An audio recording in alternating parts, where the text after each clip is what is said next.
Hey, what's up, rock stars? It's Rocks with a little bit of talk about what's at the top of the blog. So let's get to it.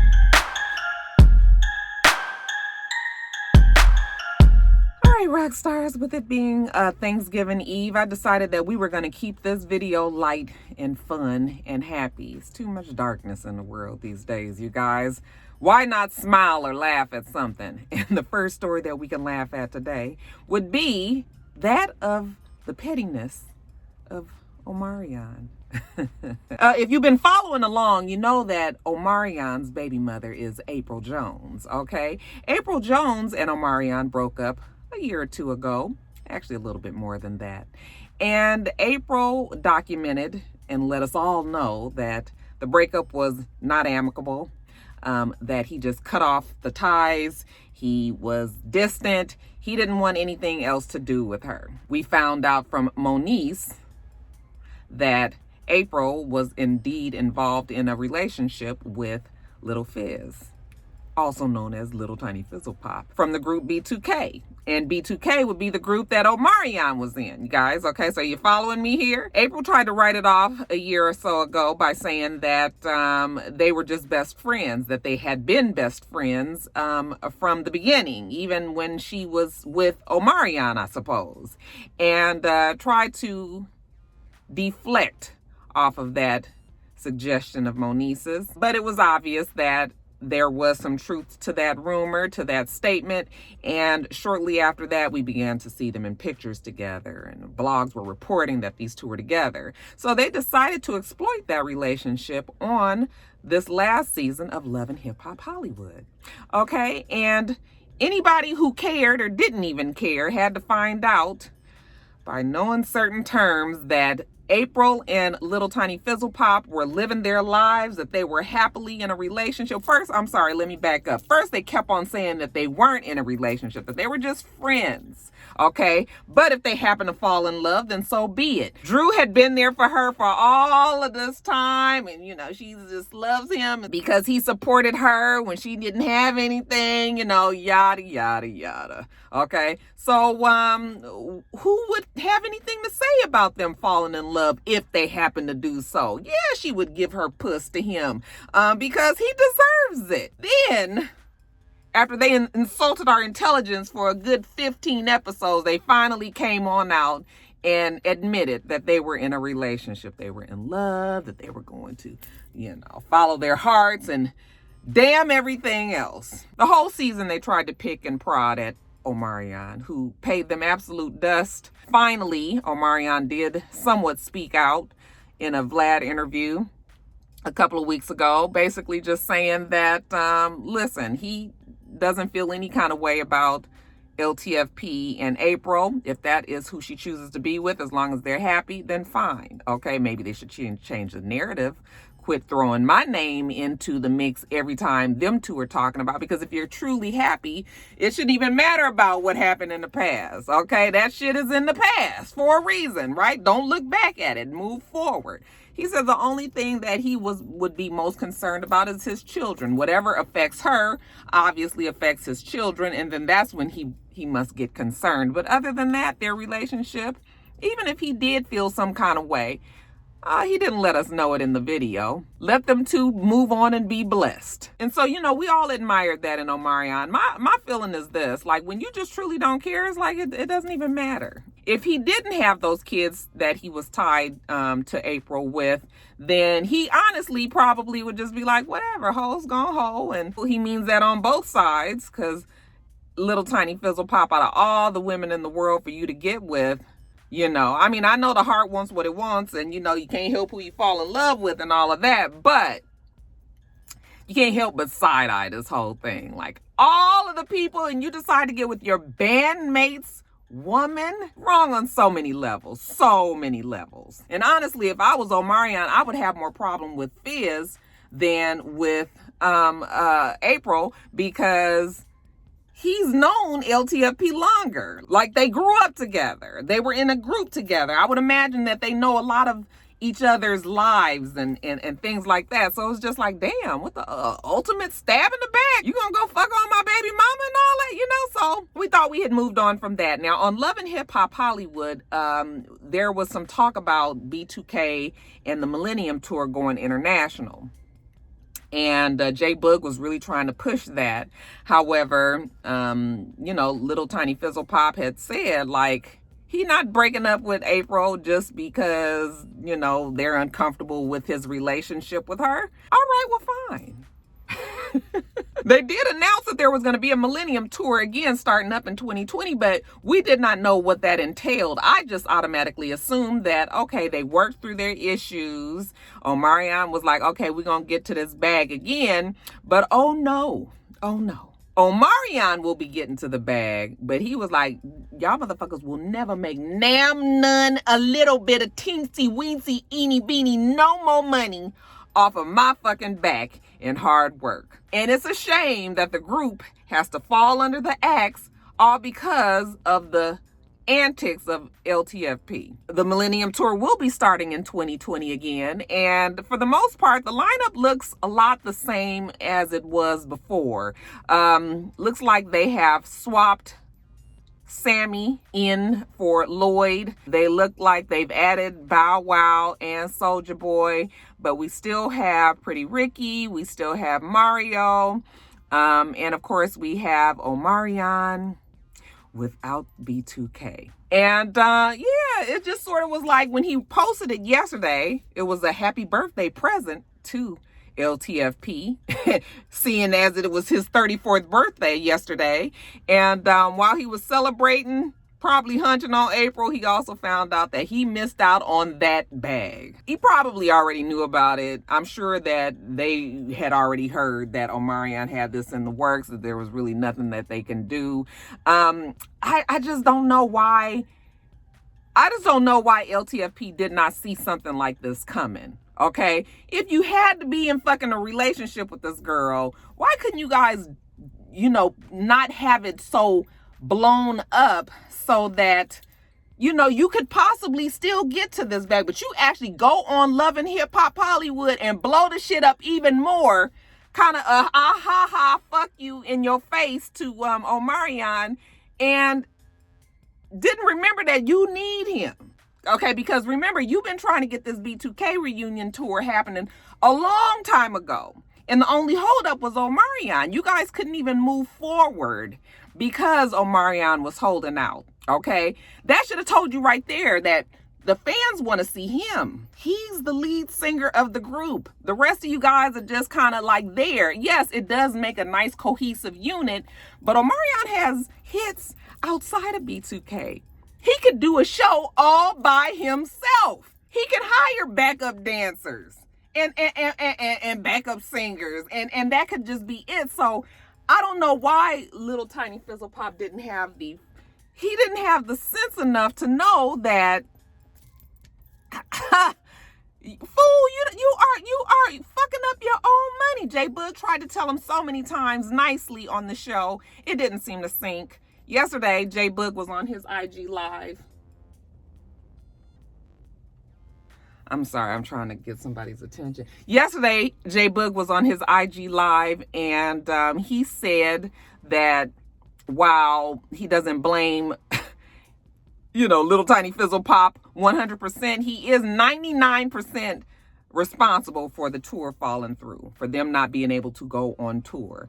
And he was salty, okay? But he was sort of like in that it is what it is space. Ain't nothing you can do about it. I mean, just opportunities dash just down the drain. Because either we gonna see Omarion or we gonna see B2K. It's not gonna be Omarion with J Boog, you know, possibly Raz B. We haven't even seen Raz B. I'm assuming that Raz B is out dealing with his issues, trying to overcome whatever he's trying to overcome.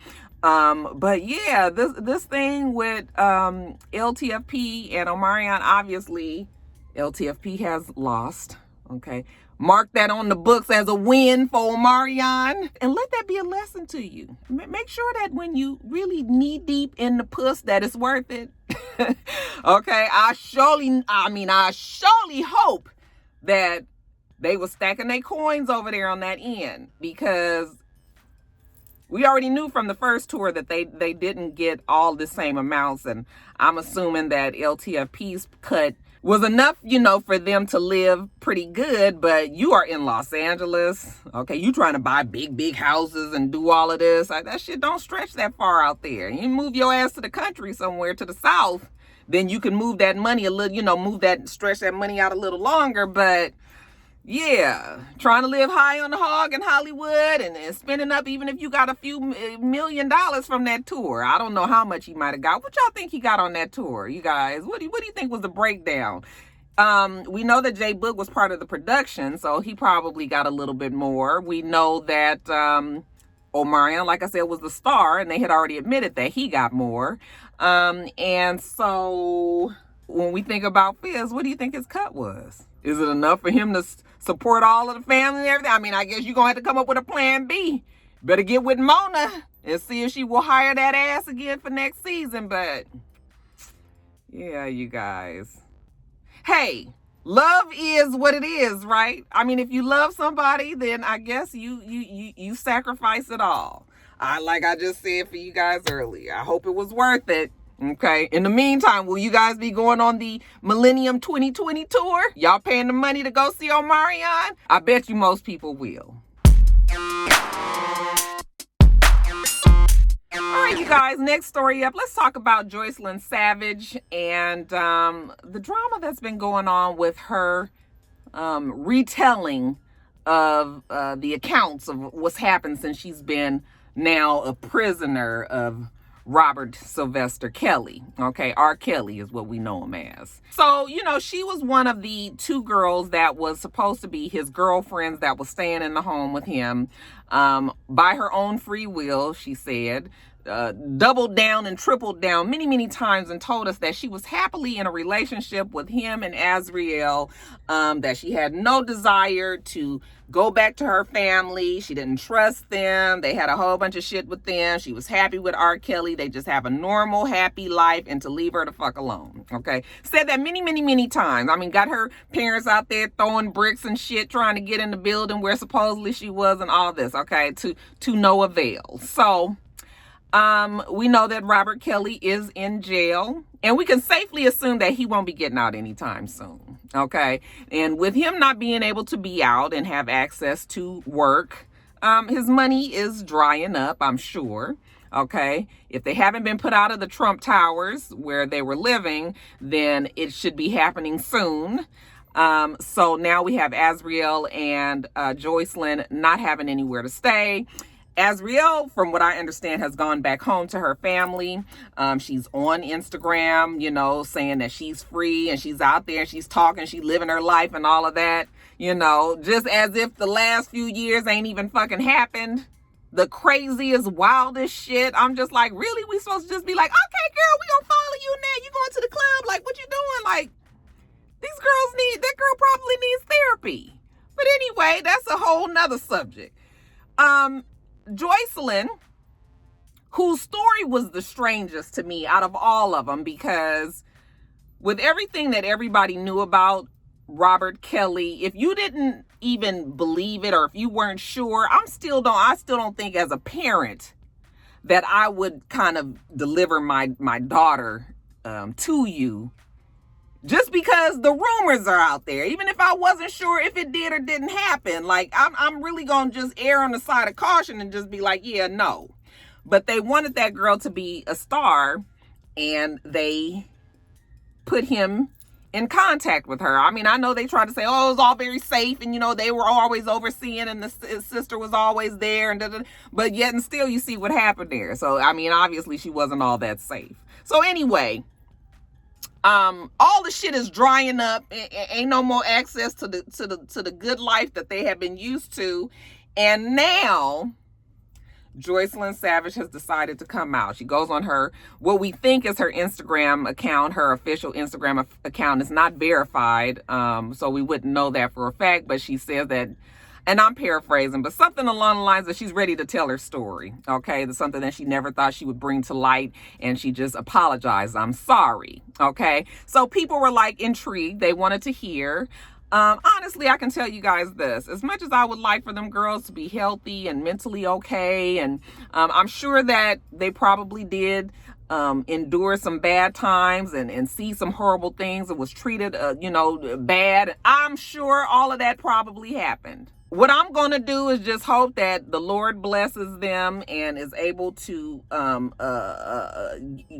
are able to get the help that they need, and, that their families, if they do decide to go back to their families, that their families embrace them, and, this was a lesson learned and everybody can get back on the good foot. But that's pretty much all I can do. I don't want to hear anything else about it, because when everybody was so concerned trying to get you out of there, you didn't want to do it. Okay, so it makes it hard now for everyone to believe that.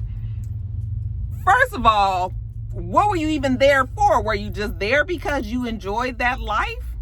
Okay, or were you truly a battered woman and just kind of got so mentally fucked up that you didn't know that that wasn't a better life, and that, so it's just sort of like, are you just now, because the money is not there anymore, or have you decided that you now want to tell? Or is it true that you made a mistake, now you feel free enough to give your story, and you're hoping that people can be there for you? I'm just going to say that the other people can be there for you. And I'm there for you in spirit.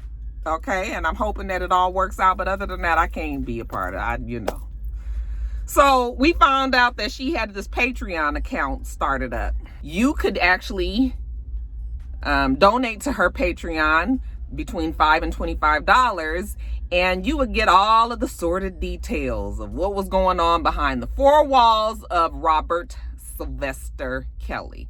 Okay, and all of his concubines and women in there, and more of the same stories that we have been hearing from the other girls that had been that had already given their accounts and their stories of what they went through with R. Kelly. Now she's given hers. I read a few pages that was on the blogs for free. All right, I was just like, who is paying $5 to $25 when somebody's just gonna screenshot it and put it on one of these blogs for free? I will never understand why people pay for gossip. But she's given the story. She's supposed to be given like a chapter a day, and people are reading it and having prayers up for her in the comments and all of that. Shortly after the first segment or the first chapter went up, her family started to doubt it. Like, we're not even sure if this is the right girl, okay? Because if this is really Joycelyn Savage, like our Joycelyn Savage, why hasn't she reached out to the family? So you had the lawyers on both sides coming out.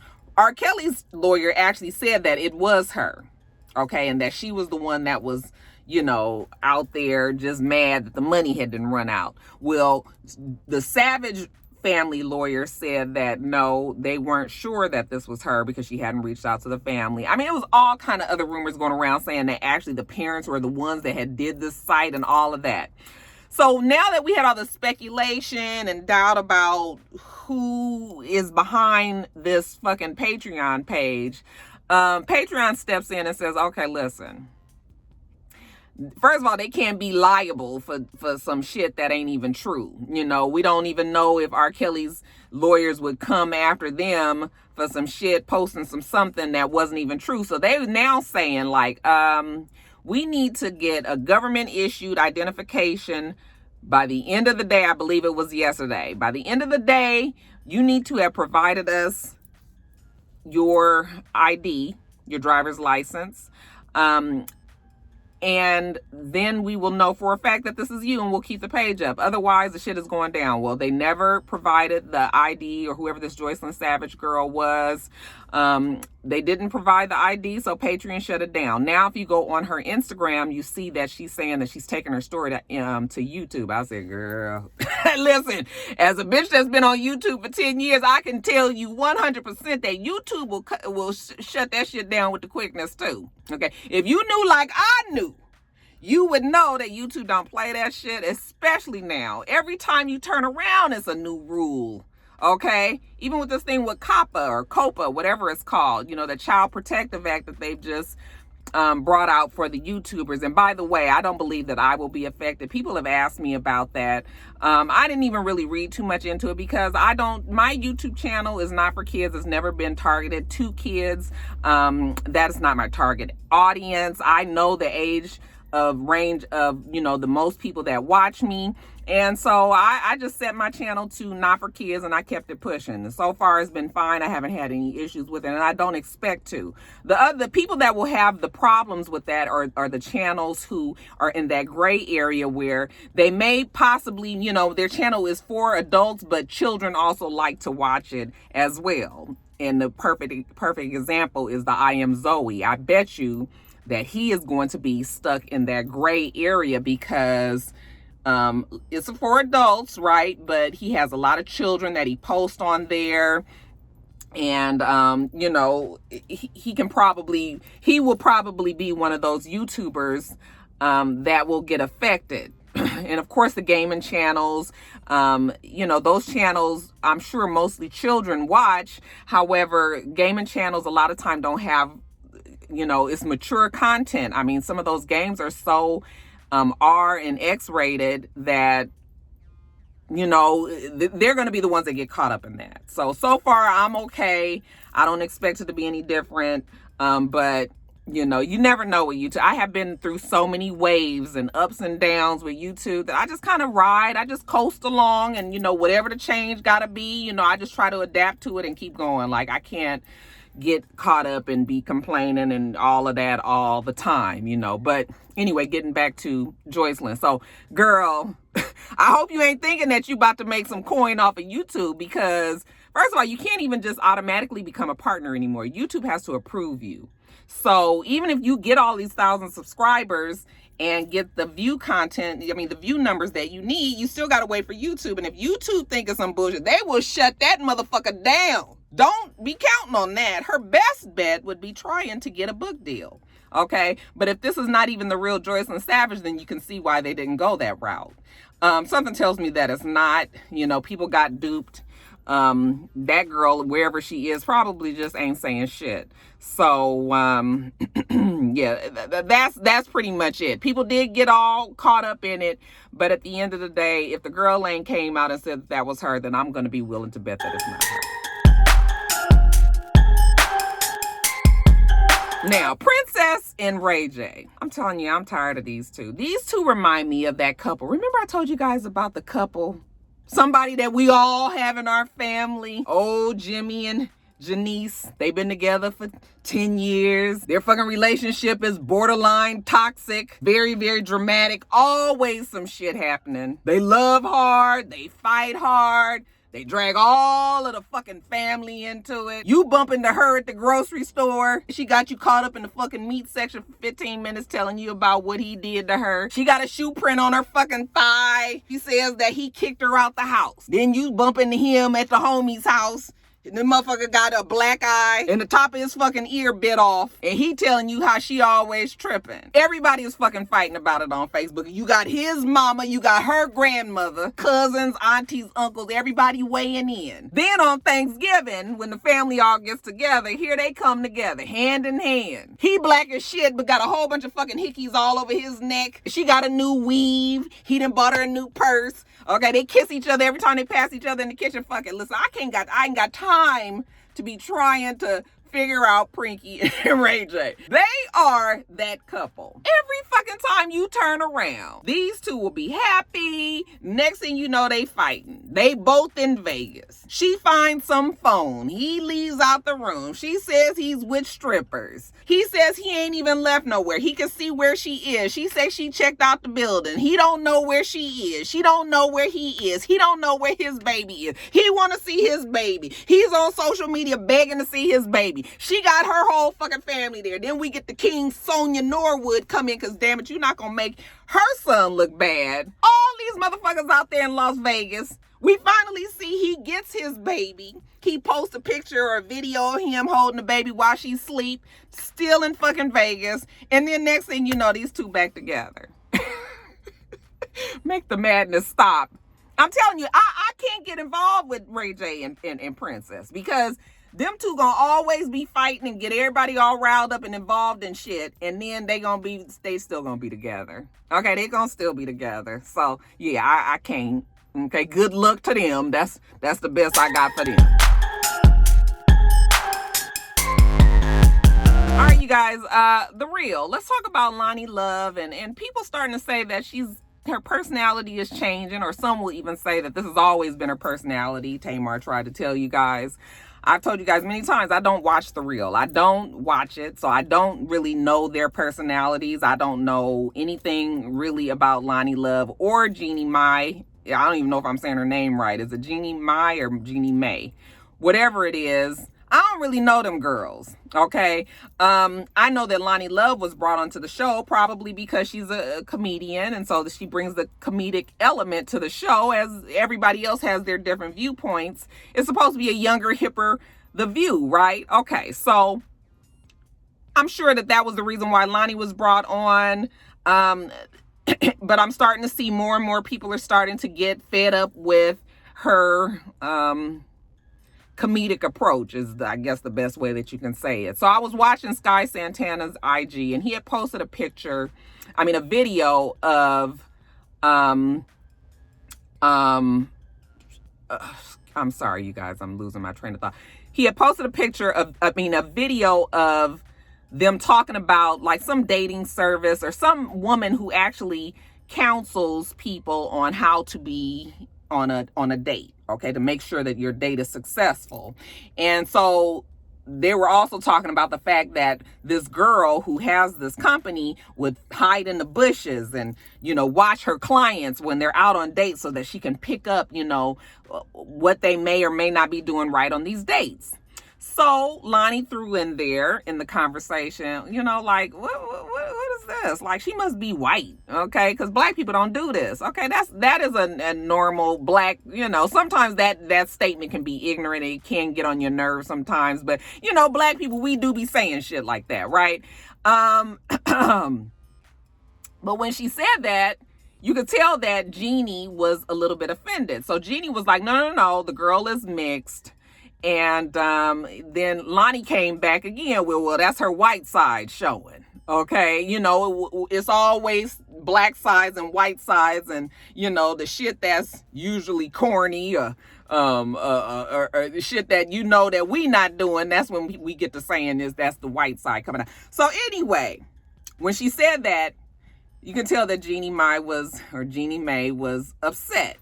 I don't think Loni realized that she was. So she kept on going on kind of with the joke.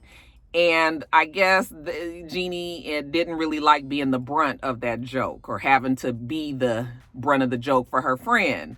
Loni was like, so how much did she charge for this? And Adrienne also said she knew the girl, and Jeannie, they both didn't know. She's like, oh, so they supposed to be your friend, but you don't even know how much they charge. Okay, like, you guys are just putting on for this fucking show. But Jeannie was actually clearly upset with that segment, or mad or uncomfortable or whatever. To me, just from the outside looking in, it didn't seem like it was that big of a deal. Like, I just thought that was like her little comedy spin on things. But if you are a person that actually watches the show all the time and you see that Loni does these kind of things over and over again, kind of overlooking the feelings of her co-host for the joke, then I would see why people will say that she's being mean and everything. To me, though, when I just watched it, just seeing that little thing, I didn't see, like, I was just like, well, what's the big deal? I mean, what happened? I mean, people say that kind of shit all the time, and you can't expect everybody to agree all the time. So I was thinking to myself, like, well, I mean, maybe they just, didn't see eye to eye on that one. But people are saying that Loni is starting to do that more and more, and they're getting fed up with it. This other situation with her and Porsha, again, I didn't get why it turned into something so big. Loni said they were talking about Porsha, or they were talking about, I guess, Porsha still taking back Dennis, even though he had cheated. And, Loni said something flippantly, like, girl, she just trying to get her reality show. Okay. That doesn't sound like fighting words to me. But Porsha took really extreme offense to that. Said, fuck you, and don't be up in my face smiling, next time I see you.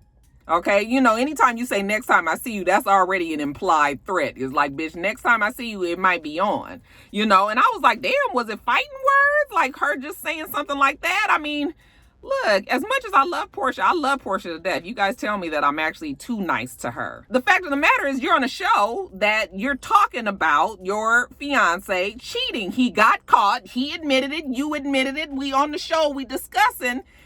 I mean, why wouldn't the real discuss it as well in their gossip segment, you know, and maybe make a joke or two? I mean, this is what they do on these shows. You cannot be that caught up in your feelings to, you know, have a problem with what they said. Yeah, the shit is, you know, not cool. You might have considered Loni a friend or something, but she's doing her job. It's the same thing that I always say about Wendy Williams.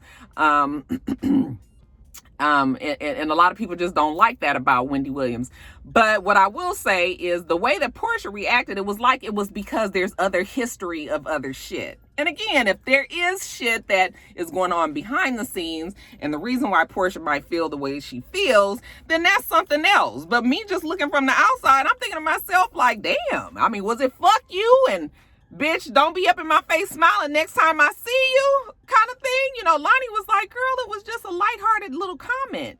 You know, it wasn't even all that serious. So I'm not sure if Porsha is just so upset about, you know, having to deal with Dennis's infidelities in the public eye. But, you know, you chose to bring this storyline to TV, so people are going to talk about it, you know, and it might not always be favorable. But I just didn't see it. So, you know, but this is just from my eye who doesn't watch the show. So if you guys watch The Real and you have some more insight on Loni and her possibly getting out of pocket and saying some shit about, you know, or being rude to her co-workers or whatever, then you guys can put that in the comments. But I was just like, I just honestly don't see what the problem is here. Okay, do you? All right, you guys, and then T.I., I swear I was not going to talk about the intelligent adjacent today, but I'm just going to say this real quickly.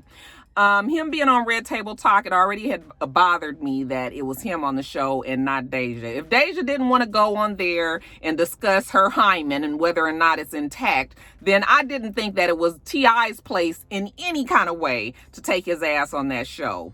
And even if he was going on there with the intention of apologizing, what I would have liked the most for him is to apologize to his child, let the shit die down so this woman does not have to endure any more embarrassment in the eyes of social media. But no, we put him on Red Table Talk with Jada Pinkett Smith, and Jada Pinkett Smith is already a whole lot for me.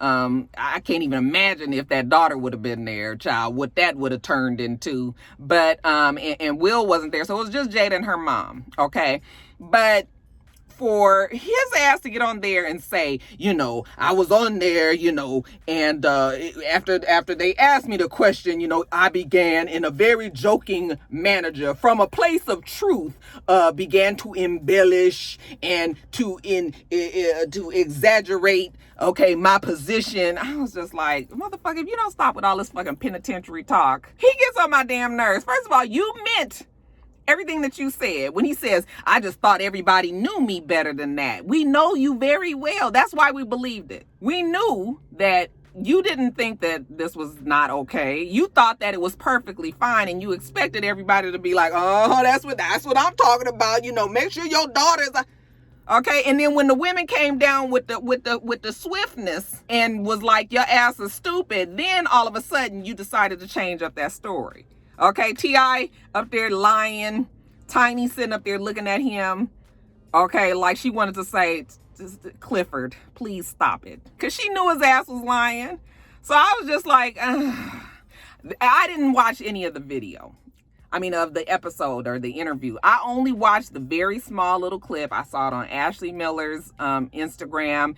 And that is the only time that I had even paid that shit any dust. And now the story keeps on going because now Deja's mom is speaking out, you know. And to me, it's just like, you guys are just making the shit even worse. Just let that shit die down. if you didn't have anything to say about it right when it happened, then we don't need to hear about it now. We already know he a narcissist and a male chauvinist and a misogynist and all of the nists out there. So we didn't need her to even come back out. Just let the shit go. So no, I will not. I definitely will not be watching the second half. I know it's on him and Tiny. That shit is going to frustrate me even more. We already know what that's going to be. So that's that. So they say Floyd Mayweather is coming out of retirement. You guys, that's right.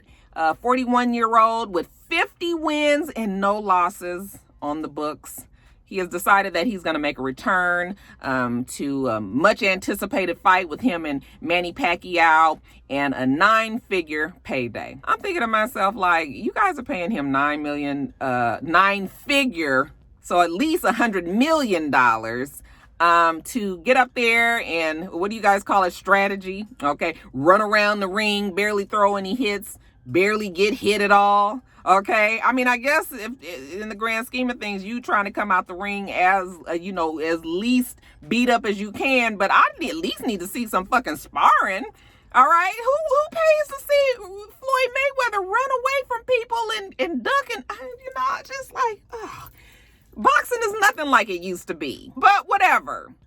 If y'all gonna give him this 9-figure money, then I guess so be it. What would be funny to me is if he did make this return after having a spotless record, 50-0, to come back and then lose. I mean, it probably won't happen, but wouldn't that shit be so funny? It would be just like, you remember when Michael Jordan came back to basketball after he retired, had that stellar career and all of the wins and everything, and then came back and was just kind of mediocre. You know, it was over. His heart wasn't in it anymore. His dad was dead. You know, he was going through some shit at the time anyway, and then he finally retired again. Like, nobody even thinks about his return. You know, it's just that we think about when he was big and, you know, and now we got Floyd saying that he gonna come back. I hope his ass get beat. He probably won't, though. That shit is probably already fixed, but whatever. Congrats are in order to Chris Brown and I guess ex-girlfriend model Amika Harris. They have welcomed into the world a bouncing baby boy. It hasn't been 100% confirmed, but we about 99% sure that they have had their baby. We don't have his name, but it is a little boy. This is his second child, his first with Amika. His very first child is his daughter Royalty, who's about 4 years old now, I guess. And he had her with the girl that, you know, when he was with Karuchi, I believe, it was kind of jump off. What's her name, y'all? Nia Guzman. Has the daughter with her, and now he has the son with Amika. So not sure if they're even together. They're calling her the ex-girlfriend, but there's also some whisperings that they actually might be together and just trying to downplay it. Whatever it is, congratulations to the couple and their bouncing baby boy. Congratulations are also in order to Toya Wright. They say that she has gotten engaged to her boyfriend of 4 years, Rodney. Is it Rodney?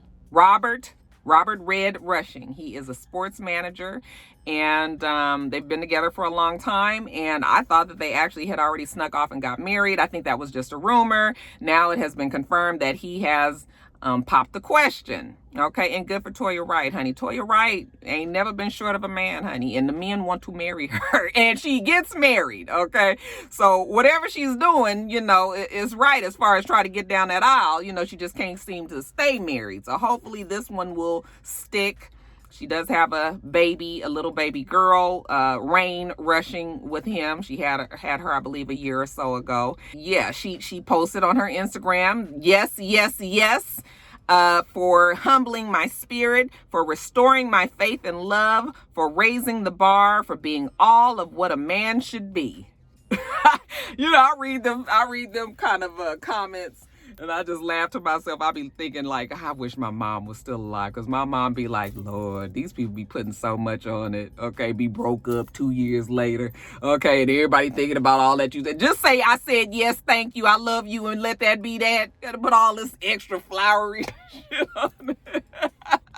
My mom said, shut your mouth and just be married. Okay, make this shit work. We don't need all the extras on the social media. I mean, if she was alive for social media, because my mom, man, she would get a kick out of what goes on social media these days. But anyway, congratulations to her. I'm happy for her. She looks happy. He seems like a good dude. I like Toya Wright, so I would like for it to happen for her. So good for her. Congratulations to the happy couple. Summer Walker, okay, made her concert goers wait 3 hours for her to come and perform on the stage. I feel like I'm gonna have to retire her. I kind of feel like I'm starting to beat up on her because we done already said what it is. The girl has social anxiety.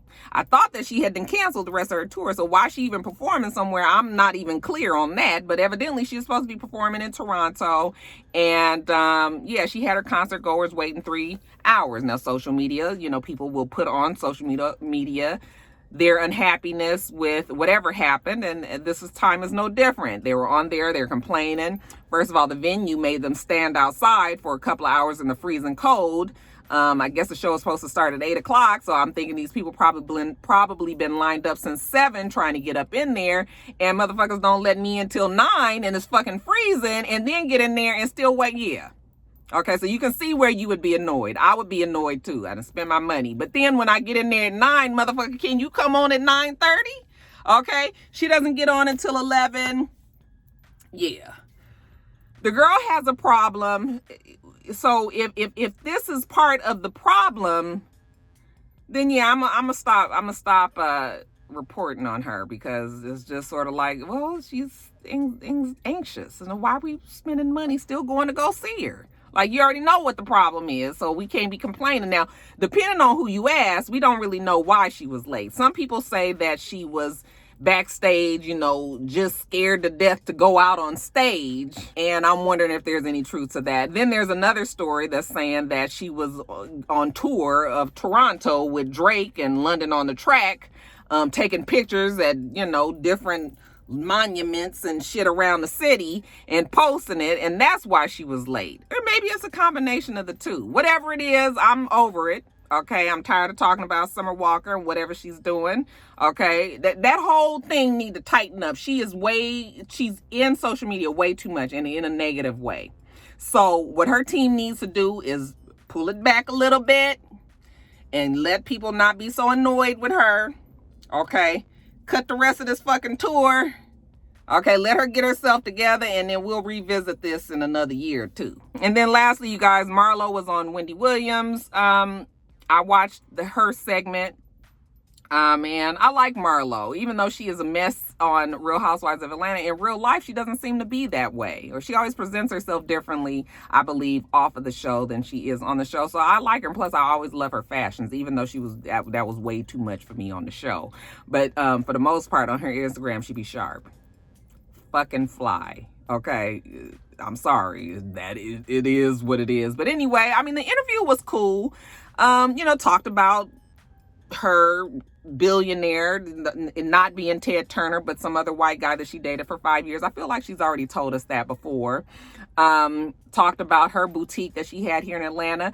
Look, before she was even on the show, I had heard things about Marlo because I had a friend that was in a circle that she ran in, and honey, them rich folks think very highly of Marlo.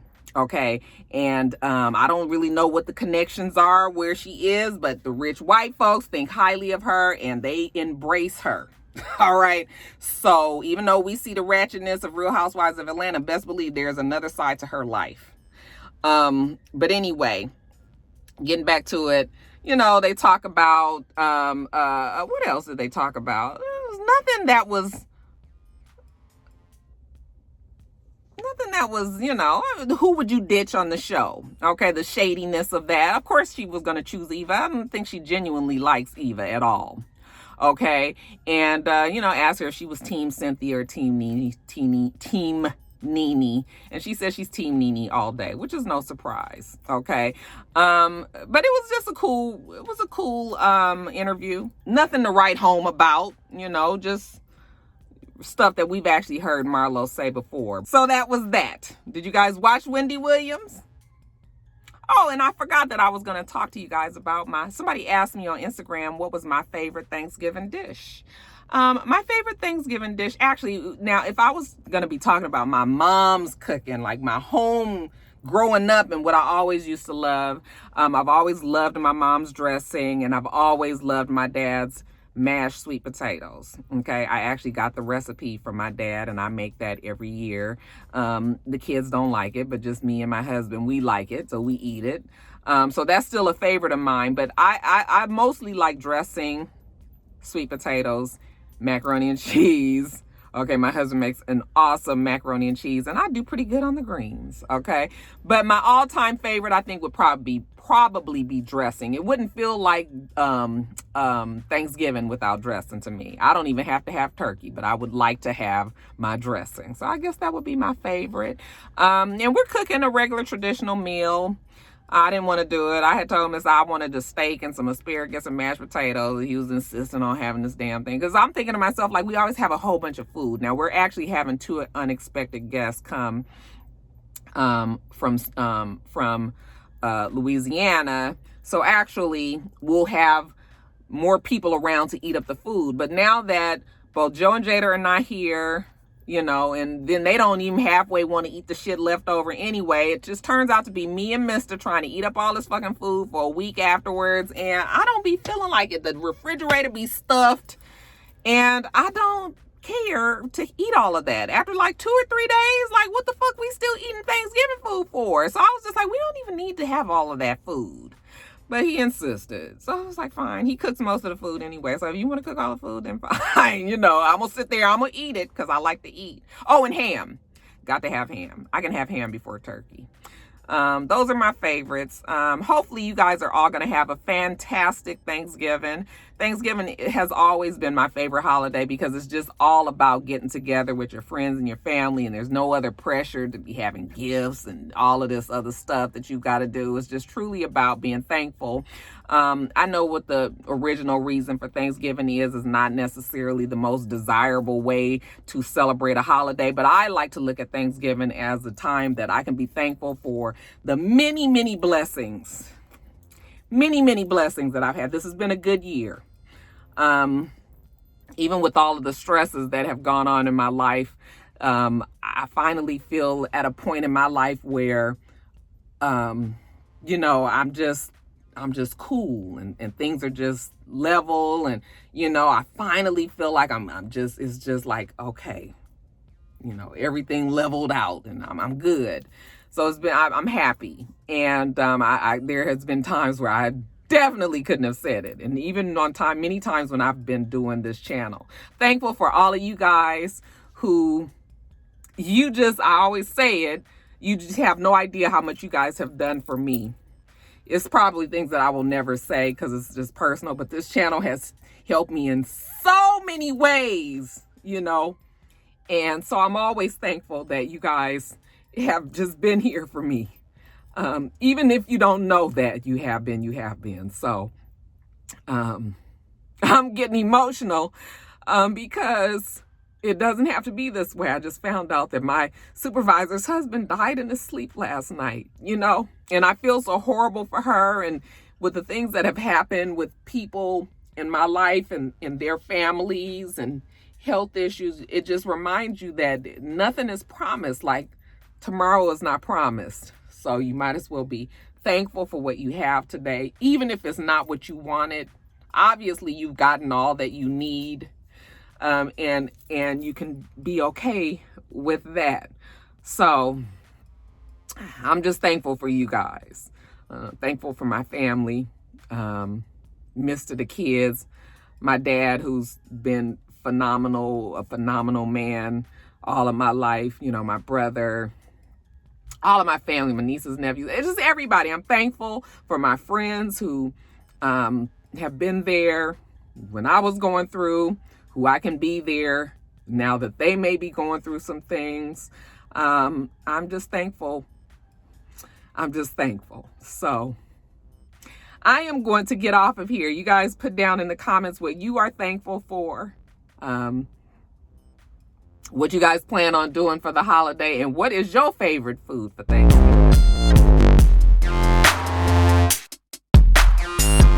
All right, rock rock stars, that took a left turn. I wasn't expecting to do all of that. I'm sorry. I hate when I get on here crying and shit gets on my nerves.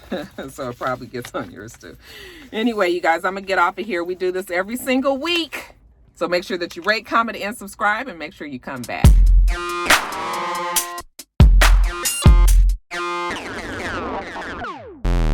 Until next time, rock stars. Bye.